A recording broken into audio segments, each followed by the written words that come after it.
एक बार चीन के हिस्से में एक बहुत बड़ा मठ था। वहां लगभग 500 भिक्षु रहते थे। वो सभी अपने गुरु के मार्गदर्शन में खुद को जानने का अभ्यास कर रहे थे। एक दिन एक लड़का उस मठ में शिष्य बनने के लिए आया। उसने मास्टर से कहा, मास्टर, मैं खुद को जानना चाहता हूं। मैं सच की तलाश कर रहा हूं। मैं पता लगाना चाहता हूं कि सच क्या है। मास्टर ने उसकी ओर देखा और कहा कि अगर तुम सच जानना चाहते हो तो तुम्हें अपना पूरा जीवन दांव पर लगाना होगा। सच को जानने में तुम्हारा पूरा जीवन लग सकता है, पर फिर भी इस बात की कोई गारंटी नहीं है कि इस जीवन काल में तुम्हें सच का पता लगेगा या नहीं। क्या तुम इसके लिए तैयार हो? शिष्य ने कहा, मास्टर, मैं यहां पीछे मुड़ने के लिए नहीं आया हूं। मैं इसके लिए तैयार हूं। गुरु ने कहा, अगर ऐसा है तो एक काम करो। इस मठ में 500 भिक्षु है। तुम उनके लिए चावल कूटने का काम करो। बस सुबह से शाम तक चावल को कूटते रहो। जब तुम थक जाओ तो सोने चले जाओ और फिर अगली सुबह उठकर चावल कूटना शुरू कर दो। इसके अलावा कुछ और मत करना। किसी और चीज के बारे में मत सोचना। बस इस रास्ते पर चलते रहना और दोबारा मेरे पास मत आना। जरूरत पड़ने पर मैं खुद तुम्हारे पास आऊंगा। उस लड़के ने गुरु के आदेश का पालन करते हुए चावल को कूटना शुरू कर दिया। उस मठ में 500 शिष्य थे। उन सभी को समय समय पर भोजन की आवश्यकता पड़ती थी, इसलिए वो सुबह बहुत जल्दी उठ जाता था और देर रात तक चावल कूटता रहता था। जब वह थक जाता तो उसी कमरे में सो जाता जहां वो चावल कूटता था।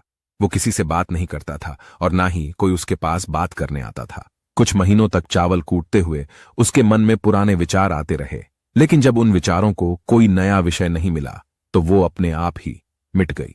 धीरे धीरे उसके मन में विचार कम होने लगे। कुछ सालों के बाद तो वो अपना नाम तक भूल गया।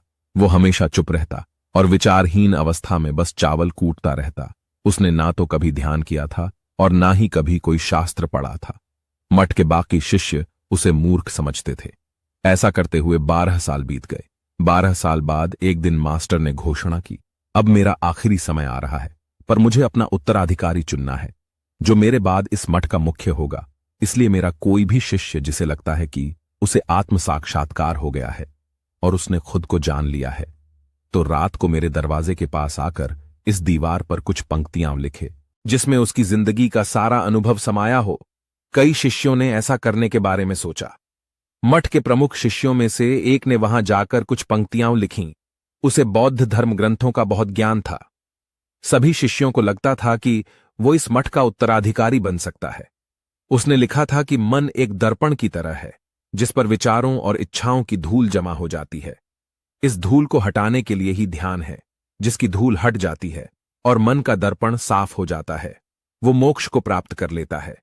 अगली सुबह जब मास्टर उठे, उन्होंने इन पंक्तियों को देखा तो उन्हें बहुत गुस्सा आया और उन्होंने कहा कि किस बेवकूफ ने यह सब कचरा मेरी दीवार पर लिखा है। वो शिष्य जिसने ये लिखा था वो चुप रहा, हालांकि उसने जो पंक्तियां लिखी थीं वो ज्ञान से भरी थी, लेकिन ये सब किताबी ज्ञान था। वो शिष्य बहुत चालाक था। उसने पंक्तियां लिखीं, लेकिन नीचे अपने हस्ताक्षर नहीं किया, क्योंकि वो स्वयं इसके बारे में निश्चित नहीं था कि यह सही है या नहीं, क्योंकि उसे आत्म साक्षात्कार नहीं हुआ था। गुरु ने इन पंक्तियों को पूरी तरह से खारिज कर दिया। ये देखकर सभी हैरान रह गए। ये घटना पूरे मठ में चर्चा का विषय बन गई। इस विषय पर बात करते हुए 2 शिष्य उस शिष्य के पास से गुजरे जो 12 साल पहले यहां आया था और दिन रात बस चावल कूटता रहता था। दोनों की चर्चा सुनकर वह धीरे से हंस पड़ा। दोनों शिष्य ने उससे पूछा कि तुम क्यों हंस रहे हो? उन दोनों की नजर में ये चावल कूटने वाला बहुत ही तुच्छ भिक्षु था। किसी ने भी उसे ना तो कभी ध्यान करते देखा था और ना ही कभी कोई शास्त्र पढ़ते। हर कोई उसे मूर्ख समझता था जो बस चावल कूटना ही जानता था। उस मठ में बहुत बड़े बड़े विद्वान थे, लेकिन उस चावल कूटने वाले को किसी से कोई मतलब नहीं था। इसलिए वो दोनों शिष्य उसे मुस्कुराता हुआ देखकर चकित रह गए। उन्होंने फिर उससे पूछा कि तुम क्यों हंसे? उसने जवाब दिया, मैं इसलिए हंसा क्योंकि मास्टर सही बोल रहे हैं। ये सभी पंक्तियां कचरा है। इन पंक्तियों का कोई मूल्य नहीं है। वो दोनों शिष्य चौंक गए। उन्होंने उससे पूछा कि क्या तुम कुछ ऐसी पंक्तियां लिख सकते हो जो इससे बेहतर हो? चावल पीसने वाले ने जवाब दिया, नहीं, क्योंकि मैं अनपढ़ हूं, लेकिन हां, मैं कुछ पंक्तियां कह सकता हूं, और अगर तुम उन पंक्तियों को लिख सकते हो तो मैं तुम्हारे साथ जाने के लिए तैयार हूं। उन दोनों शिष्यों ने कहा, ठीक है। वो मास्टर के कमरे के पास गए और चावल कूटने वाले ने कुछ पंक्तियां बोली और दूसरे शिष्य ने उसे दीवार पर लिख दिया और उन पंक्तियों के नीचे लिख दिया, चावल कूटने वाला उन्हें लगा कि मास्टर इस पर भी गुस्सा करेंगे। जो पंक्तियां उसने लिखने के लिए कहा था वो बहुत अद्भुत थी, और वो पंक्तियां थीं, मन तो बस एक भ्रम है, ना तो मन है और ना ही मन का कोई दर्पण है, और जब मन ही नहीं है तो धूल कहाँ ठहरेगी। जो यह जानता है वो सच को जान गया है। जब गुरु ने इन पंक्तियों को देखा तो वो आधी रात को उठे और उस चावल कूटने वाले के पास गए। वो सो रहा था। मास्टर ने उसे जगाया और कहा, ये लो मेरी छड़ी और मेरे वस्त्र ले लो। आज से तुम मेरे उत्तराधिकारी हो, लेकिन अभी इस मठ को छोड़कर दूर चले जाओ, क्योंकि इस मठ में बहुत सारे विद्वान हैं जो खुद को तुमसे श्रेष्ठ मानते हैं। वो तुम्हें मार देंगे, क्योंकि वो इस बात को बर्दाश्त नहीं कर सकते कि एक साधारण सा चावल कूटने वाला उनसे ज्यादा विद्वान निकला। तुम्हें वो सारा ज्ञान हो गया है जो मुझे है, और तुम्हें यह केवल चावल कूटते कूटते हुआ है।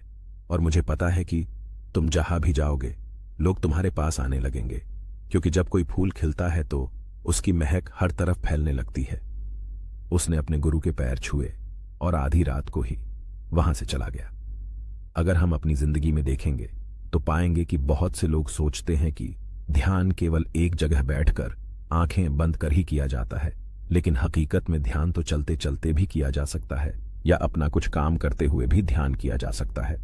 असल में ध्यान का मतलब यह है कि आप जो भी करो उसे इतनी शिद्दत से करें कि आपको अपने शरीर का ख्याल भी ना रहे, बिल्कुल उस चावल कूटने वाले की तरह जो चावल कूटने में इतना मग्न हो गया कि उसे खुद का कुछ ख्याल ही नहीं रहा।